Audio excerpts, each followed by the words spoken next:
In 1965, inside a powerlifting gym in Los Angeles, a 300-pound competitive lifter named Frank Garrison made a comment that everyone heard. He called Bruce Lee just another Hollywood dancer.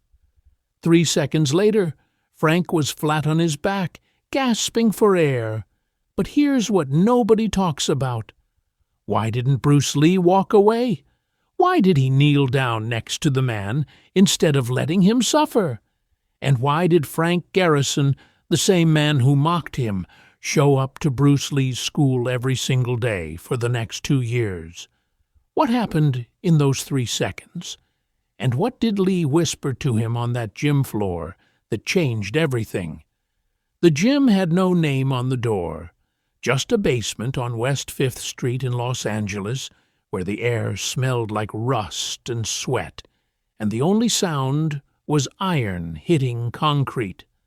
This was 1965. The men who trained here didn't lift for appearance. They lifted for competition. Power lifters, strong men, guys who could deadlift 600 pounds before breakfast. In that world, your worth was measured in one thing: how much weight you could move. Bruce Lee walked in every Tuesday and Thursday around 4 p.m. He was 135 pounds. He didn't touch the barbells. He didn't ask anyone for a spot. He'd find an empty corner, set up a wooden dummy, and work.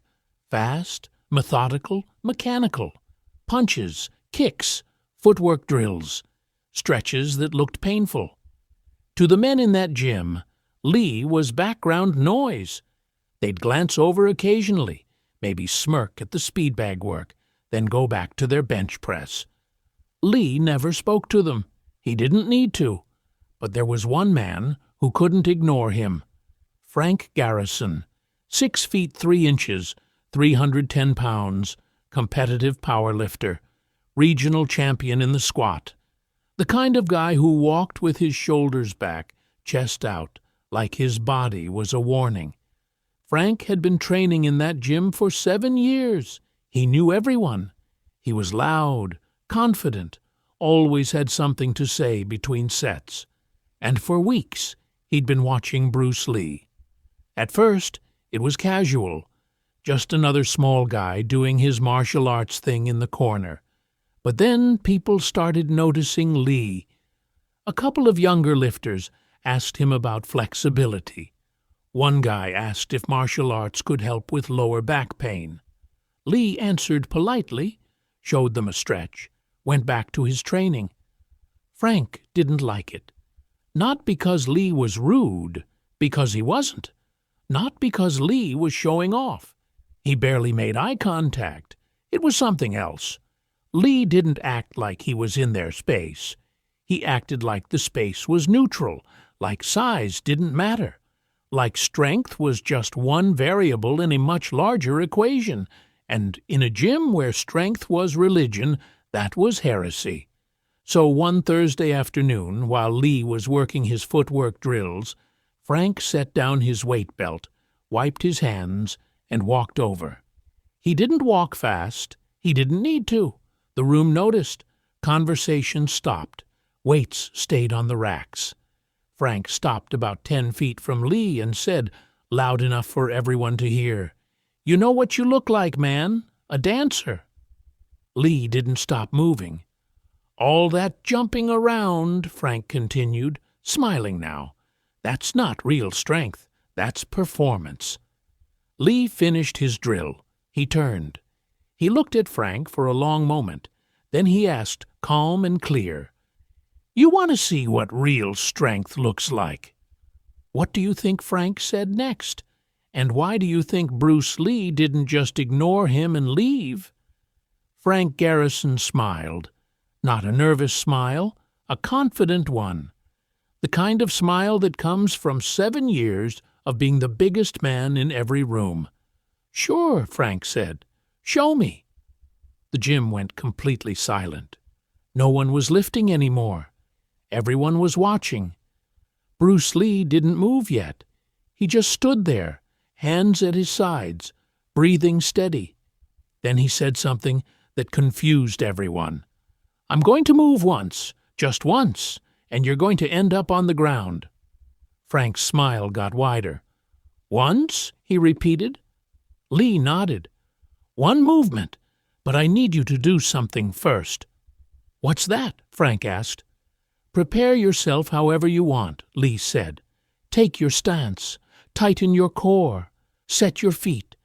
Do whatever makes you feel strongest." Frank looked around the room. A few guys were grinning now. This was entertaining. "All right," Frank said. He rolled his shoulders back, cracked his neck, planted his feet wide, power-lifting stance, stable, rooted. He tightened his abs like he was about to take a heavy squat. His hands came up, loose, but ready. "I'm good," Frank said. "Let's see it." Lee took one step forward. That's all anyone saw. One step.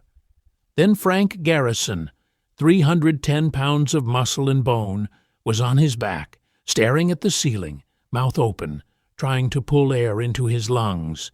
It didn't look violent. It didn't look like a fight. It looked like Frank had been removed, like an equation had been solved, and the answer was floor. No one moved. No one spoke. Frank tried to sit up and couldn't, not because he was hurt, because his body hadn't caught up to what just happened. His diaphragm was locked. His breath was gone. He gasped once, twice. Lee stood over him, completely still, not celebrating, not smiling, just watching. And here's the part that confused everyone in that gym. Lee didn't walk away. He didn't go back to his training. He didn't say, "I told you so." Instead, Bruce Lee did something no one expected. He knelt down, right next to Frank, close enough that only Frank could hear him. And while Frank lay there, chest heaving, trying to understand what had just happened to his body, Lee spoke, quiet, calm, almost gentle. The room couldn't hear the words, but they saw Frank's face change. The anger drained out. The embarrassment softened. Something else replaced it. Confusion, maybe, or curiosity. Lee stayed there for almost a minute, talking, explaining something. Then he stood up, offered his hand, and helped Frank to his feet. Frank stood slowly, still catching his breath. He looked at Lee. Then he looked at the floor. Then back at Lee. And he asked a question. One question. The gym couldn't hear it, but they saw Lee nod. They saw Frank nod back. And then, without another word, Frank Garrison walked out of the gym. He didn't say goodbye to anyone. He didn't explain. He just left. What did Bruce Lee whisper to him? Why didn't Frank look angry when he left? And why did the other lifters start asking questions the moment he was gone? Nobody touched their weights for the next 10 minutes. They just stood there, trying to replay what they'd seen. One guy, a bench press specialist named Tommy, finally spoke. What the hell was that? Nobody answered, because nobody knew. It wasn't a punch. It wasn't a kick. It looked like Lee had just touched him, and Frank collapsed.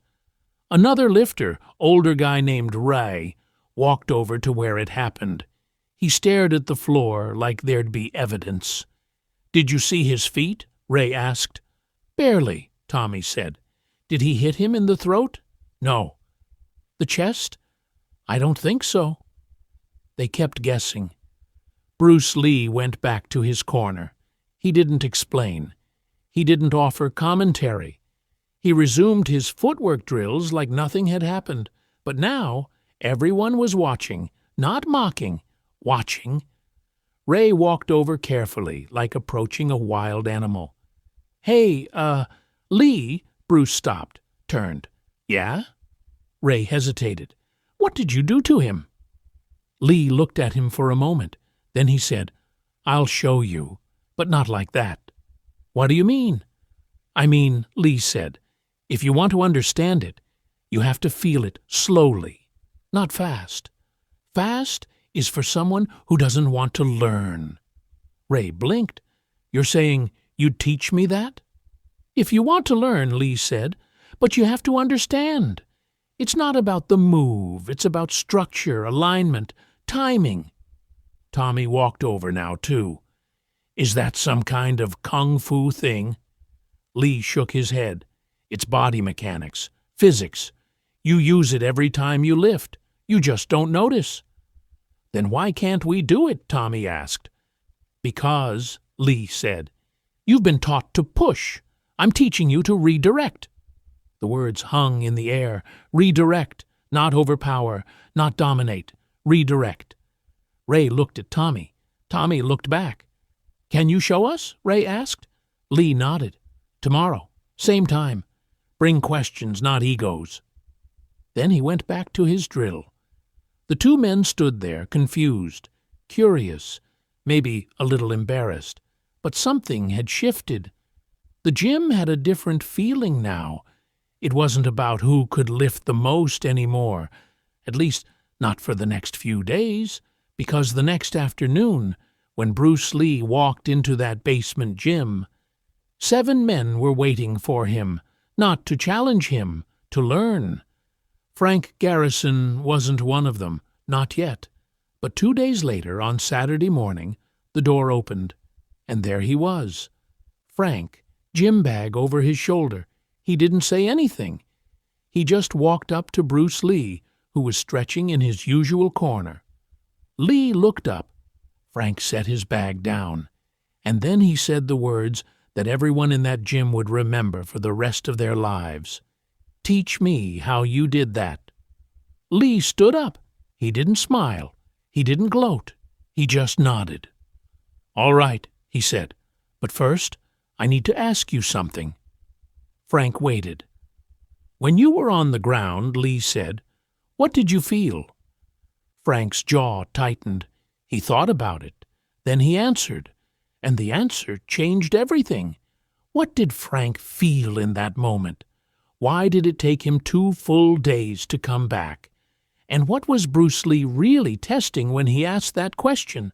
Frank looked down at his hands, big hands, calloused, hands that had pulled 700 pounds off the ground. I felt nothing, he said. Lee tilted his head slightly. Nothing? No, Frank corrected himself. I felt everything, but I couldn't stop it. He paused. The other men in the gym had stopped pretending to work out. They were listening. It wasn't like getting hit, Frank continued. It was like my body just turned off. Like someone pulled a plug. Lee nodded slowly. That's because I didn't fight your strength, he said. I borrowed it. Frank frowned. Borrowed? You were rooted, Lee explained. Stable, strong. All that tension in your core, that's good for lifting. But it also locked you in place. He stepped closer. When I moved, I didn't push against you. I went with your structure, found the angle where all that strength became weight. Then I let gravity do the work. Frank stared at him. That's it?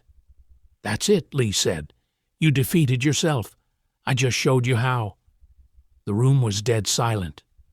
Ray spoke up from across the gym. So, you're saying we're doing it wrong? Lee turned to face him.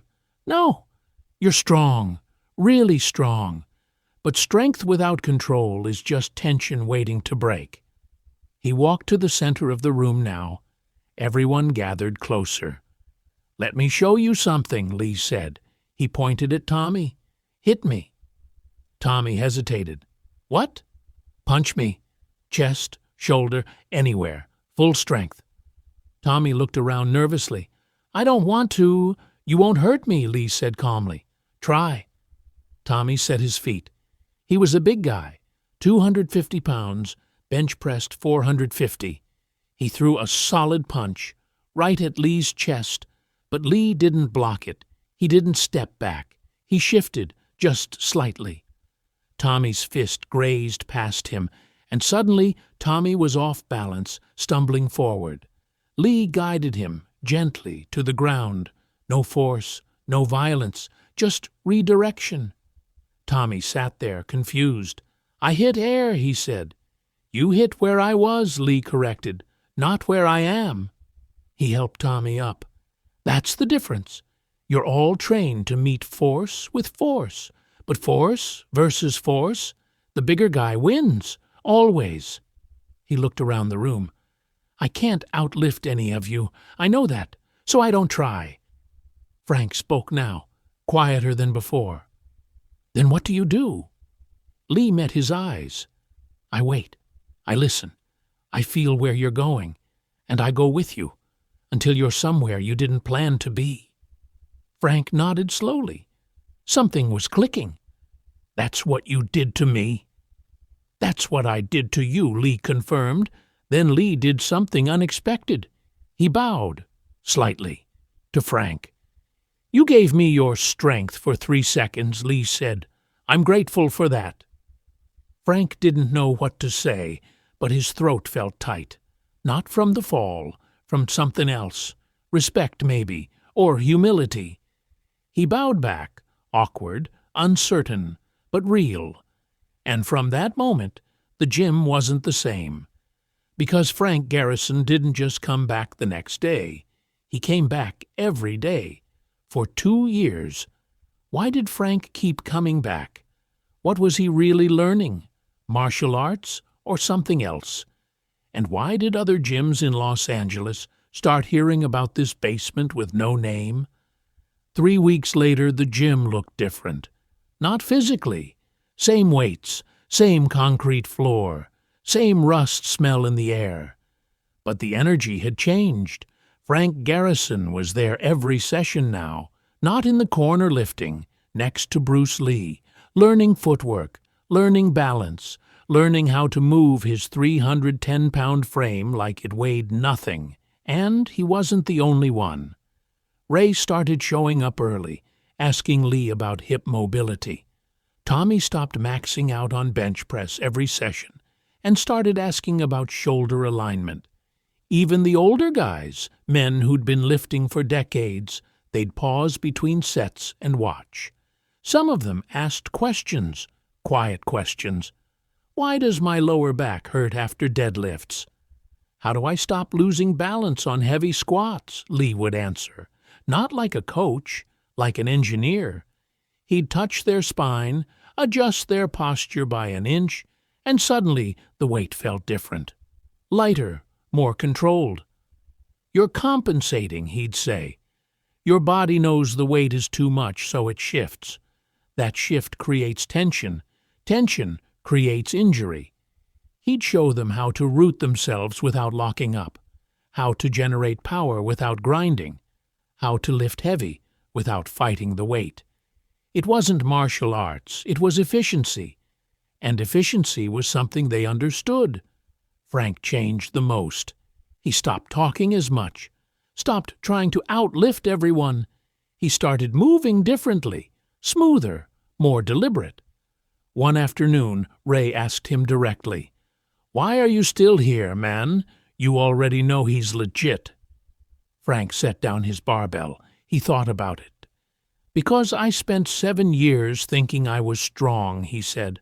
"Turns out I was just tense." Ray didn't respond.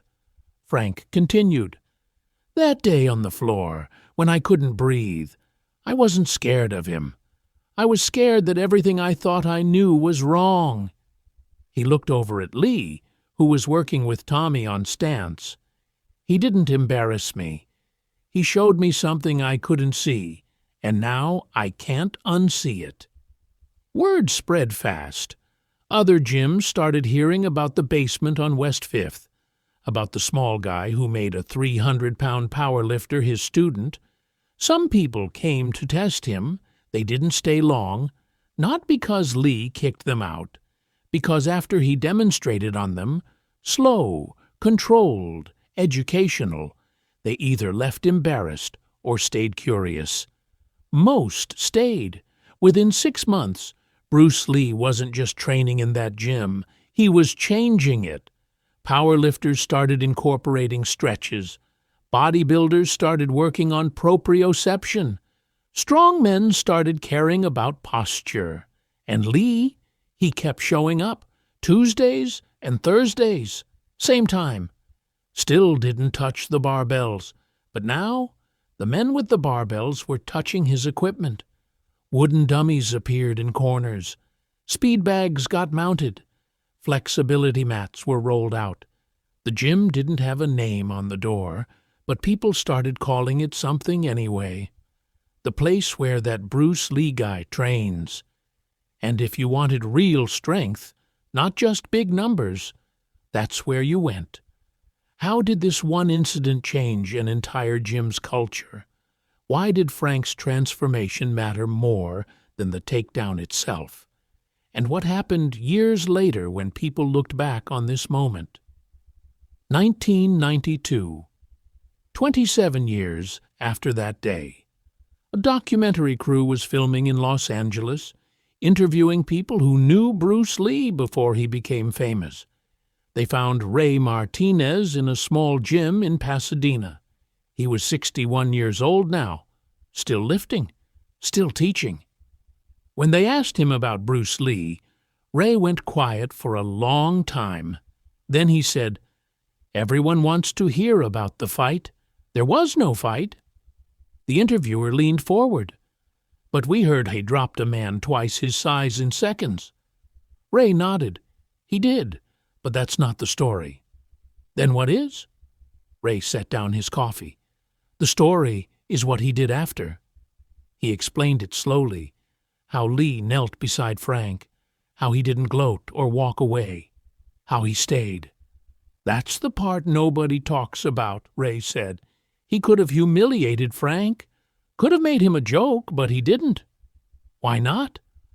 "Because Lee wasn't trying to win," Ray said. "He was trying to teach." The crew found Frank Garrison 3 months later.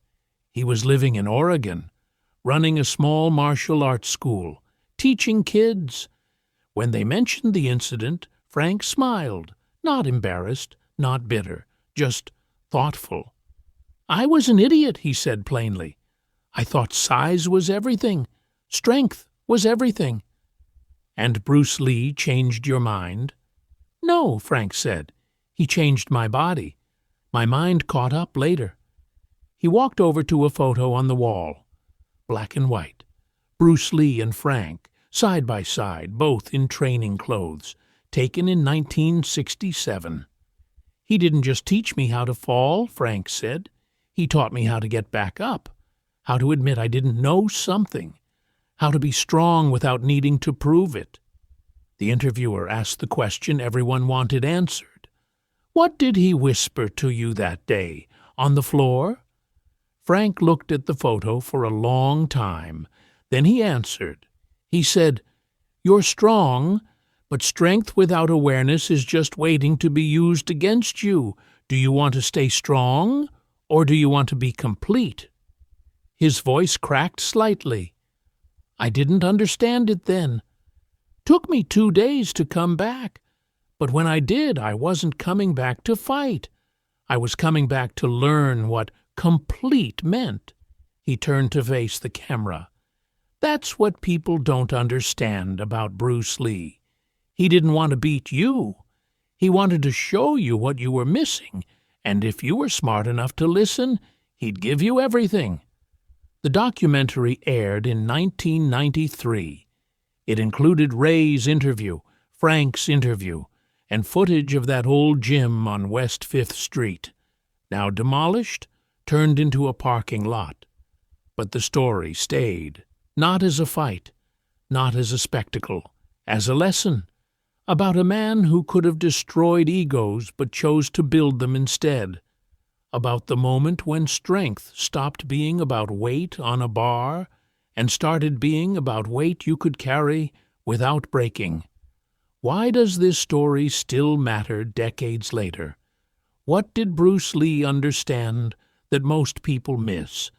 And what would Frank Garrison say if someone called martial arts just dancing in front of him today? For more interesting stories like this, please subscribe to the channel, like the video, and don't forget to press the bell icon so you can receive updates about new videos before anyone else. Thank you.